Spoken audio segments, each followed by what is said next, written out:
Hi, my name is David Ernesto Munar. I'm President and CEO of Howard Brown Health, and I'm happy to welcome Governor Pritzker and his administration to our Englewood location, which is one of our 12 locations in Chicago serving 30,000 patients and clients.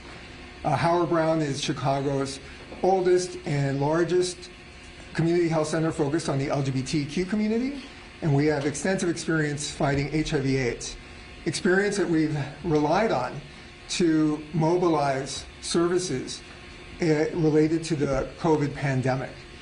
Thanks to a partnership with the state, and particularly the state lab, Howard Brown has been able to provide coronavirus testing to over 25,000 Chicagoans. And we've diagnosed COVID in over 4,000. And we're grateful for that partnership, which has been so instrumental in reaching communities of highest need, including this one in Englewood. We've also worked very closely with the state and are grateful for the Medicaid program allowing us to bill for our telehealth visits. With the start of the pandemic, our in-person visits dropped 70% and needed to, so we could support the shelter-at-home order. But in order for us to remain in contact with our patients and provide them the services they need, the assistance of the state and the others to allow us to bill for telehealth visits has been instrumental. We're also grateful for the Medicaid program for ensuring that redetermination does not exclude anybody from receiving Medicaid coverage. So we're grateful for that. Today we're excited by the state's announcement of new federal funding for federally qualified health centers or community centers like Howard Brown, which will help us continue the fight on COVID and continue to support our infrastructure. As I just said, our loss of in-person visits put a tremendous strain on our financial model. And thanks to emergency support like the federal funding announced today, we will be able to continue to do our COVID work and continue to operate our clinics across the city. So without further ado, I'd like to introduce Illinois Governor Pritzker. Thank you. Thanks so much, David, and I truly appreciate your hosting us today and for your leadership. I think many of you know for many, many years now, and especially through this pandemic, Howard Brown has made a real difference in the lives of so many Illinoisans, patient by patient, and I'm truly grateful for that work. Before we begin, I want to acknowledge some news that came out this morning. We've learned that the courts have ruled against the Trump administration's unjust attempts to end the census early. Here in Illinois, we are working diligently to ensure an accurate and complete count, and we will do so until the very end, and that means until the end of October. If you haven't already done so, please go to my2020census.gov or call 844-330-2020 and get counted. Make your voice heard. So now to the topic at hand. No matter the challenge, no matter a person's ability to pay or their citizenship status, a commitment to service runs through the network of federally qualified health centers across Illinois that dedicate each and every day to delivering quality, affordable health care to all of our people. I'm very pleased to be joined today by the Department of Healthcare and Family Services Director, Teresa Eagleson, to help celebrate that tradition. These healthcare centers and clinics, as well as our hospitals, our long-term care facilities, our physician groups, our ambulance providers, our behavioral health care services, and all of our essential workers in healthcare have been performing heroically on the front lines of this pandemic since the very first patient showed up with COVID-19. And they haven't stopped despite months and months of truly grueling work and difficult circumstances. They deserve our gratitude and our support and then some. So today, I'm proud to announce the first round of grants that my administration and the General Assembly shaped with our federal CARES dollars to make sure that we keep providing quality health care for Illinoisans all across our state. $140 million in grants to federally qualified health centers, safety net hospitals, and long-term care facilities that have made such a difference for Illinois in our fight against COVID-19. Our state is among the best in class when it comes to fighting COVID-19 because we've put people first, and our healthcare providers have had a key role in making that priority possible. But for many providers, that work has come at a significant financial cost, from maintaining payroll to spending extra on personal protective equipment to taking extra precautions in ambulance services for COVID-positive individuals. That's why next week we'll be launching a portal for small providers to apply for funding of their own to reduce the economic burden of their role in the COVID-19 response. In short, we're giving direct dollars to our direct responders. Finally, I want to address reports that some individuals, particularly those who are underinsured, on Medicaid, or undocumented, are receiving numerous and/or exorbitant bills related to COVID-19 testing and treatment. That should not be happening, and we're taking action to put an end to it. To start, we are working to make sure that providers know about their reimbursement options and don't automatically send bills to patients in the first place. Healthcare providers who conduct COVID-19 testing and treatment are eligible for reimbursement either via state or federal resources and should not be sending bills to patients. This has been the policy for months in the state of Illinois, but some providers are not following that policy. To protect patients and make their lives even simpler, the Department of Healthcare and Family Services will soon begin providing phone assistance for anyone who received bills by mistake. Any Illinois resident will be able to call in regarding hospital billing issues related to COVID-19. This call line will allow the state to help individuals directly by working with providers to sort through these issues. As soon as that comes online, you'll hear more about it from me. Related to this, I want to make sure that all Illinoisans know that if you want a test, it is available absolutely free at any of our state testing sites, regardless of your citizenship or your insurance status. To find a free state testing location near you, you can go to the testing page on the Illinois Department of Public Health website at dph.illinois.gov/testing. I'm going to say it one more time, dph.illinois.gov/testing. If you're uninsured or underinsured or low income or undocumented, no matter who you are, please don't be afraid to get tested. And if you test positive, to get treated for COVID-19. Testing and subsequent medical treatment is free to you. And the Department of Healthcare and Family Services is doing everything that it can to make sure that you're protected from mistakes that providers make that would imply otherwise. Like everyone else, our healthcare providers, especially those like the FQHCs who deliver tremendous services broadly and to all who need it, are challenged and working to do the right thing in these unprecedented times. They are critical to the health of our people in normal times, and this pandemic has only elevated their importance. I'm very proud to support them today and every day.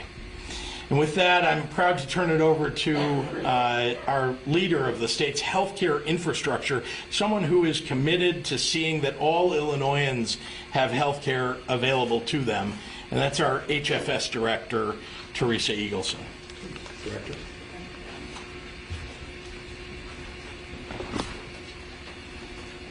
Thank you so much, Governor Pritzker. It is such a privilege to be a part of the leadership and your vision for the state of Illinois. Hello, everyone. As the governor said, I'm the director of the Illinois Department of Healthcare and Family Services, the state's Medicaid agency responsible for providing healthcare coverage to over 3 million Illinoisans. It's a pleasure to be here today as we distribute more than $140 million of CARES funding to long-term care facilities, federally qualified health centers, and safety net hospitals serving Medicaid customers. As everyone has said and seen, COVID-19 has impacted certain communities and vulnerable populations very hard, especially Medicaid customers and the providers who serve them. We are grateful to be in a position to use these funds to ease the burden of our community partners as they serve patients. Federally qualified health centers like Howard Brown here, Miles Square, Aunt Martha's, Friends Family Health Center, and Access Community Health, just to name a few examples, are vital parts of the healthcare safety net in our state. As many of you know, FQHCs, to use the acronym, were formed out of a response to the civil rights movement in 1965 to serve the underserved in both urban and rural communities. Said another way, these community partners treat people regardless of their ability to pay or insurance level, no matter the color of their skin or their immigration status. They are on the front lines of the fight against COVID, and the CARES payments scheduled to reach their accounts this week will provide a critical infusion of cash to help them continue that fight. The first round of this money will go a long way in covering COVID-related costs, as the governor said, for things like hazard pay for direct care workers, personal protective equipment purchases, and other expenses that our community partners never imagined 6 to 7 months ago. The pandemic has put a spotlight on major health inequities, causing communities of color to be disproportionately affected by the virus. We want to ensure these payments go where they are needed the most. This week's $140 million disbursement includes nearly $60 million directed specifically to Medicaid providers in disproportionately affected areas.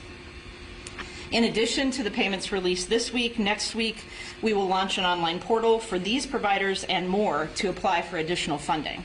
Providers should watch our website for more details about that portal. And I really must take the opportunity to emphasize that we need to continually work to improve access to health care in every community and across all providers. Throughout this pandemic, we have worked diligently to improve access to care. We worked to quickly enroll newly eligible individuals into Medicaid and to keep them continuously insured so they didn't have to wait months before their coverage began, and they had the certainty of coverage, as David said, during this tumultuous time. We expanded telehealth capacity throughout the state and continue it to make sure that people can continue to receive the care they need, even though they couldn't see their provider in person or it wasn't safe to do so. And we worked to connect Medicaid and uninsured individuals to COVID testing. But this pandemic has laid bare the depths of disparities which exist in our communities. That is why we need to focus on transforming our healthcare delivery system to ensure we are providing care that is person-centered, culturally competent, preventative, holistic, and available to those with less means, the same as it's available to those with more.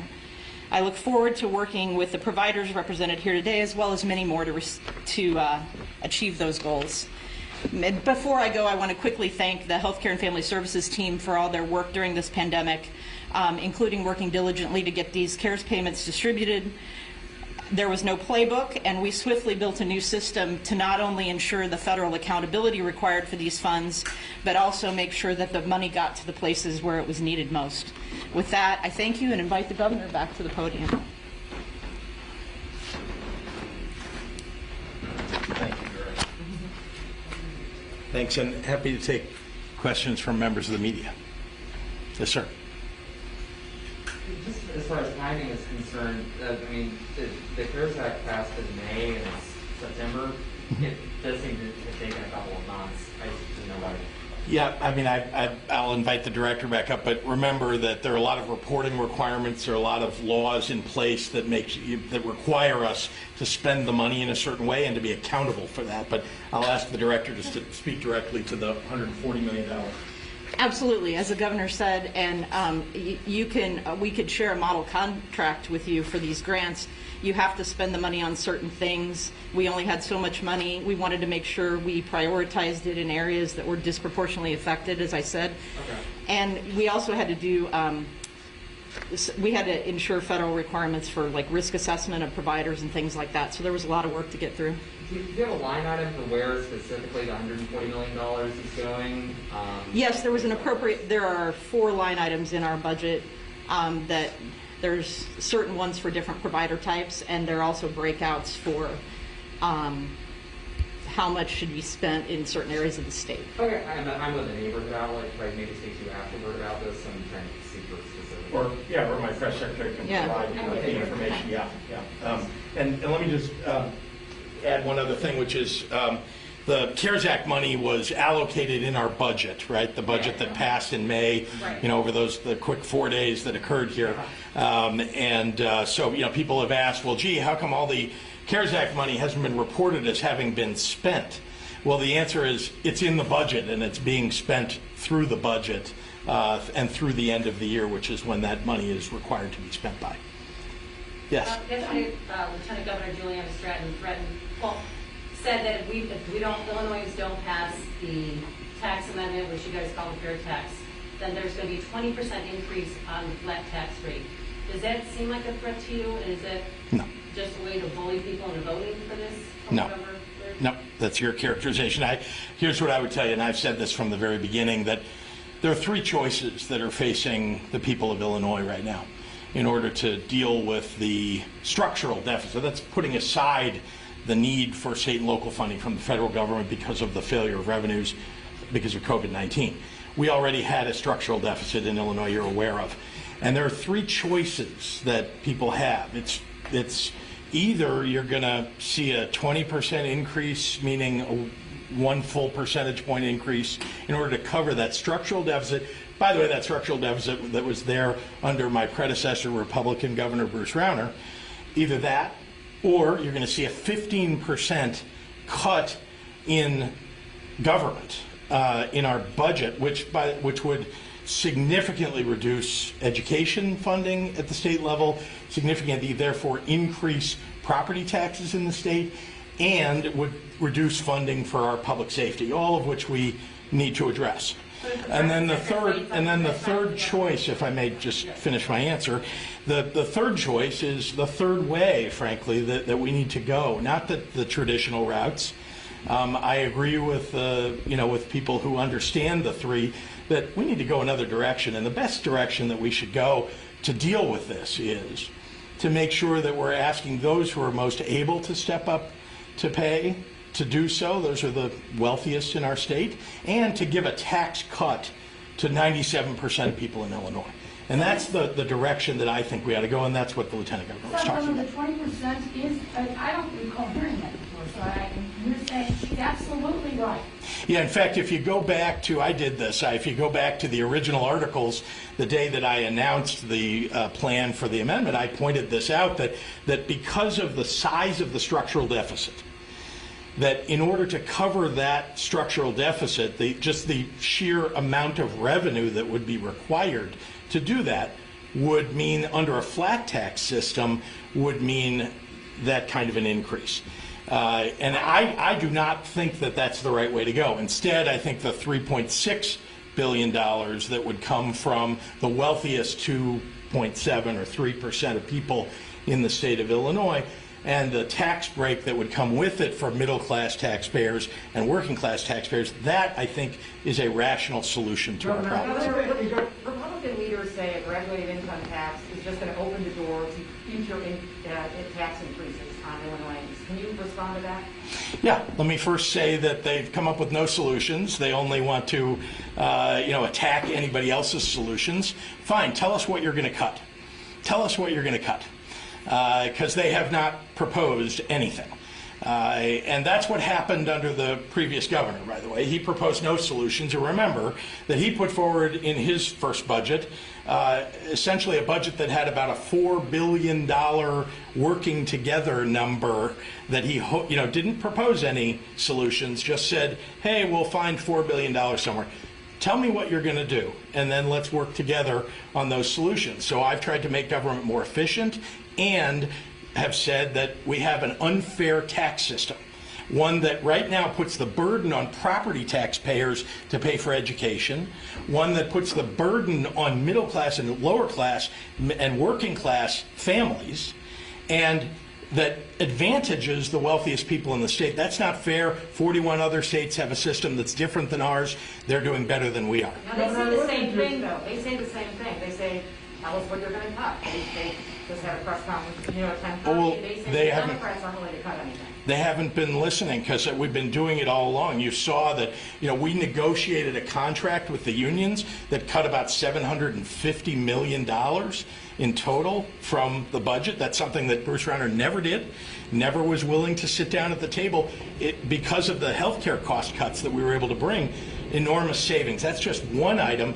in a whole panoply of other areas. We've done that. That's not something the Republicans have ever been interested in engaging in. All they want to do is attack, attack, attack, and they want to take services away and pensions away from people in the state. Governor, you had said that was her characterization of what had happened with the 20% talk of increasing the income tax. But earlier this morning, the House GOP did hold that press conference, and they characterized it as either you vote for this amendment or we're going to annihilate you with a 20% income tax increase. No, they're the ones that are proposing annihilating the working class and the middle class in Illinois because they have no solutions. I've said from the very beginning that the reason we need the fair tax is so we can avoid these other solutions. These are the ones the Republicans are leaving you with.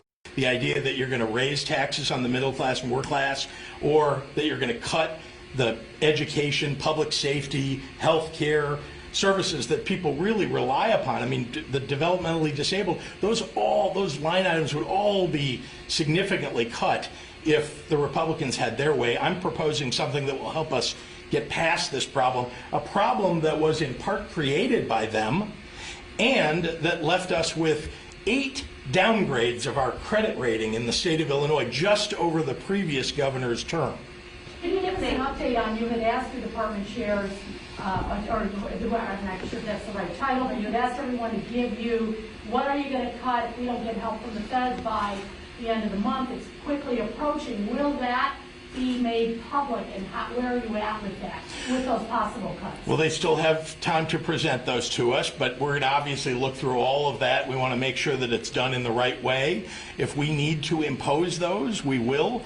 We're still hopeful. There is the possibility that there will be an agreement. As you saw, both Nancy Pelosi and Secretary Mnuchin had some dialogue. There's a possibility that there will be state and local funding even before they recess for the elections. So, we're hopeful, but we're also, we're sort of hoping for the best, planning for the worst. One other one on the census that you talked about at the very Yes. beginning. It is likely the Trump administration will appeal. Therefore, might there be some confusion? Is the census over on the 30th of September, or is it over in October? Where does that leave you? Well, as of now, obviously we've been running up to the September 30 date, right? Because that's been the date that was announced before.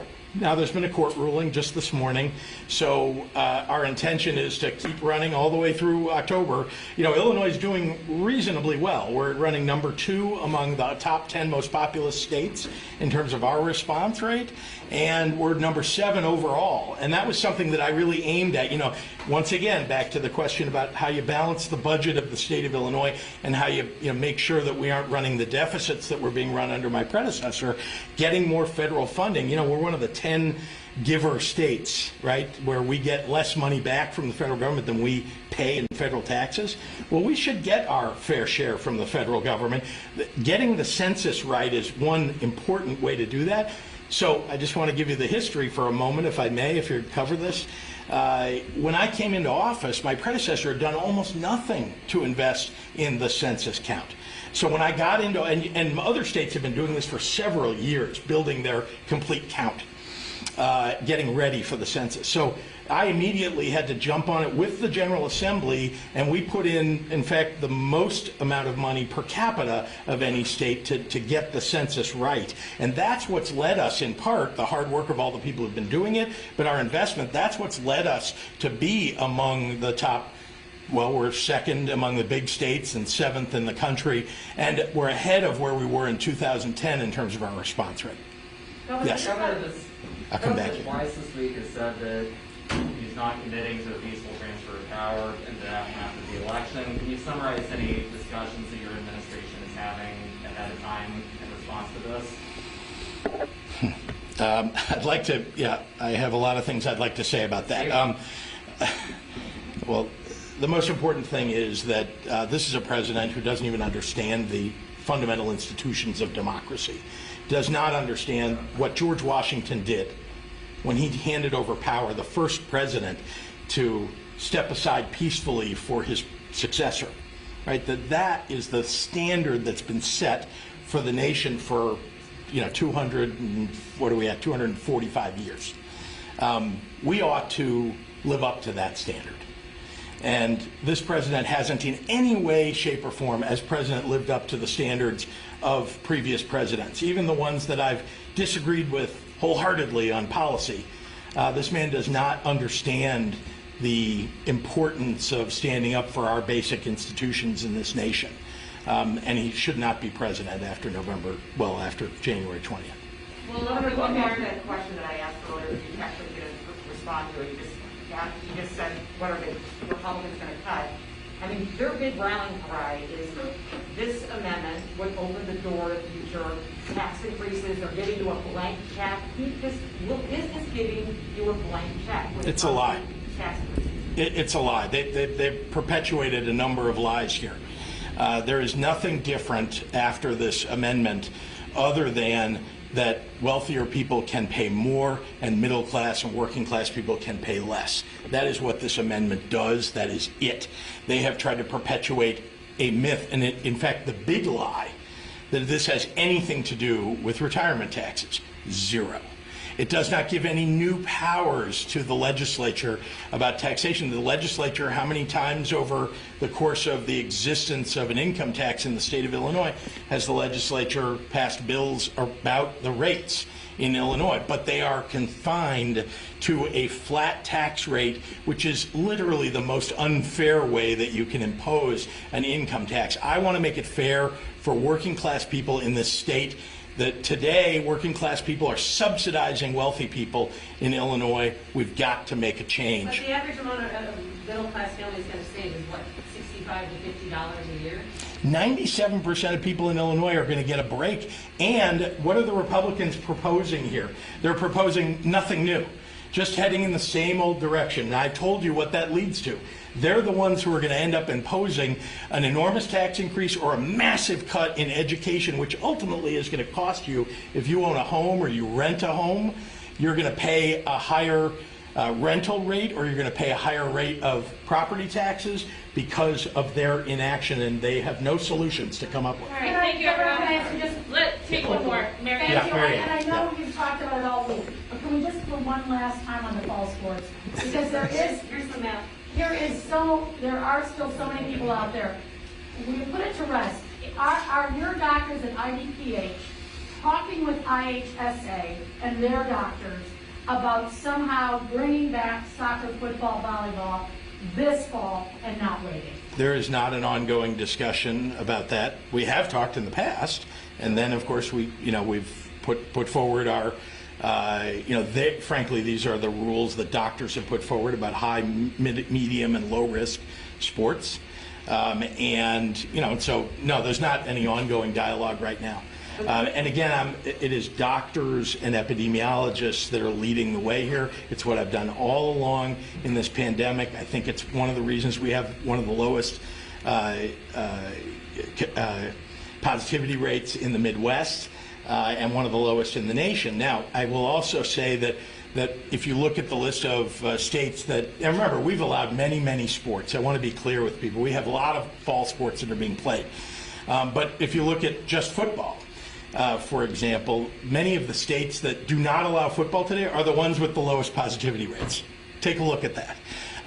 New York, Massachusetts, et cetera, right? They're the ones who have the lowest positivity rates.